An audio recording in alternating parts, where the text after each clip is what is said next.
ఏమైంది అమ్మాయి గారు? అప్పుడే ఇంటి దగ్గర జరిగిన గొడవ చూసావు కదా రాజు.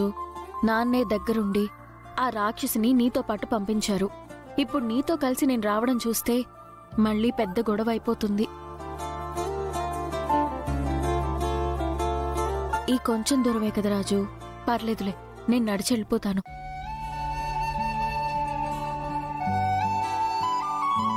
అక్కడ వదిలేసొచ్చి ఇక్కడ ఆపావా? చెప్తాను నీ సంగతి. ఎనీహౌ థ్యాంక్స్ రాజు. వెనక రాక్షస్ వస్తుంది, నేను వెళ్తాను. అలాగే అమ్మాయి గారు. బాయ్ బంటి. బాయ్ అమ్మా.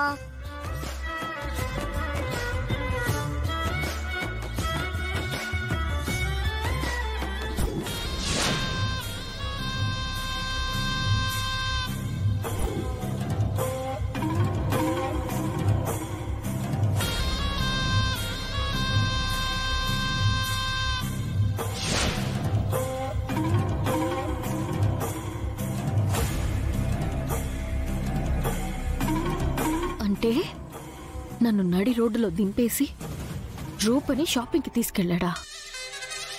బంటి బర్త్డేకి ఆ బట్టలు ఎలా వేస్తుందో నేను చూస్తాను. అంతకంటే ముందు రాజు సంగతి చూడాలి.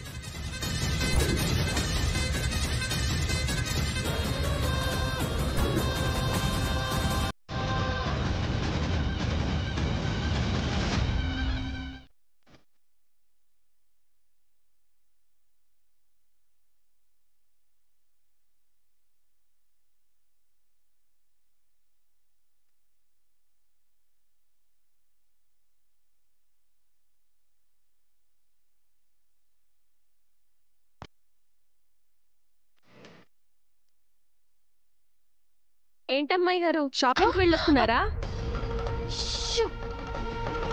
అయ్యో, గట్టిగా అరవకు మందారో, నాన్న విన్నారంటే ప్రాబ్లం అవుతుంది.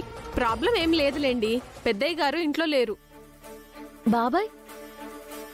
బాబాయ్ గారు కూడా బయటికెళ్లారు. అమ్మయ్యా, మరి అమ్మ ఇక్కడుంది? పైనుంది. వెళ్దాం పద.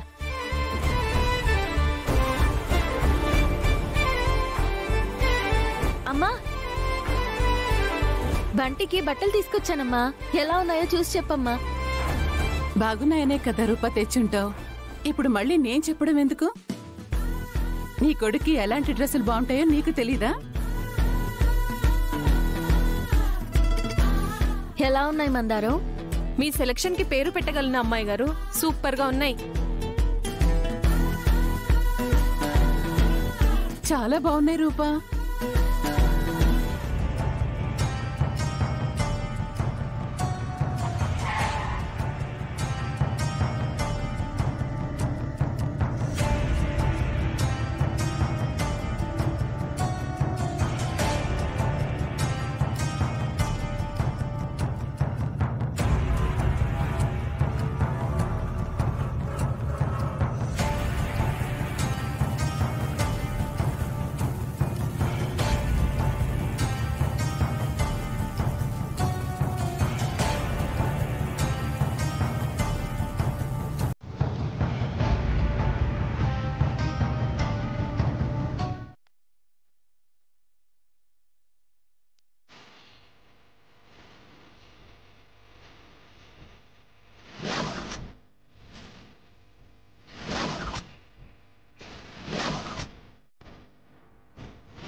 ఒరే బుర్ర తక్కువ వెధవా. కళ్ళు ముందు అంత డబ్బు చూశాక కూడా నా బుర్ర ఏం ఆలోచిస్తుందో ఆ మాత్రం తెలియదురా నీకు?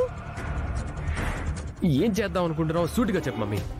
రేయ్, ఇలాంటివి సూటిగా చెప్తే గానీ అర్థం కావు, కానీ ఒంటరిగా కోమలు దొరికితే మాత్రం. ఇప్పుడు ఆ మ్యాటర్ ఎందుకు మమ్మీ? డబ్బు గురించి ఏదో చెప్తున్నావు కదా, అది చెప్పు. ఒరేయ్, మీ చిన్నమావికి సంబంధించిన డబ్బు రేపు విరూపాక్షి హ్యాండ్ ఓవర్లో ఉంటుంది. అంటే ఆ డబ్బు భద్రంగా దాచి మళ్ళీ మీ చిన్నమావి వచ్చినప్పుడు అప్పగించాల్సిన బాధ్యత కూడా విరూపాక్షి మీదే ఉంది. మనకా దమ్మిడి సంపాదన లేదు. అలాగే మనకి ఏ చిన్న అవసరం వచ్చినా మళ్ళీ ఆ జీవన్ గాడిని అడగాల్సి వస్తోంది. ఇంకో పక్క ఈ కోమలు కూడా డబ్బు అని ప్రాణం తీస్తోంది. కాబట్టి మనమే ఆ డబ్బుని దొంగిలించాము అంటే విరూపాక్షి మీ చిన్న మావయ్యకి డబ్బులు తిరిగివ్వలేదు. సో దొంగతనాన్ని విరూపాక్షి మీదకి నెట్టేయచ్చు. మీ మావయ్యకి దొంగతనం అన్నా మోసం అన్నా నచ్చవు కాబట్టి దొంగతనం పేరుతో విరూపాక్షిని బయటికి గెంటేయచ్చు. ఒక్క దెబ్బకి 2 పిట్టలన్నట్టు ఈ దెబ్బతో మనకున్న ఆర్థిక సమస్యలన్నీ తీరిపోతాయి.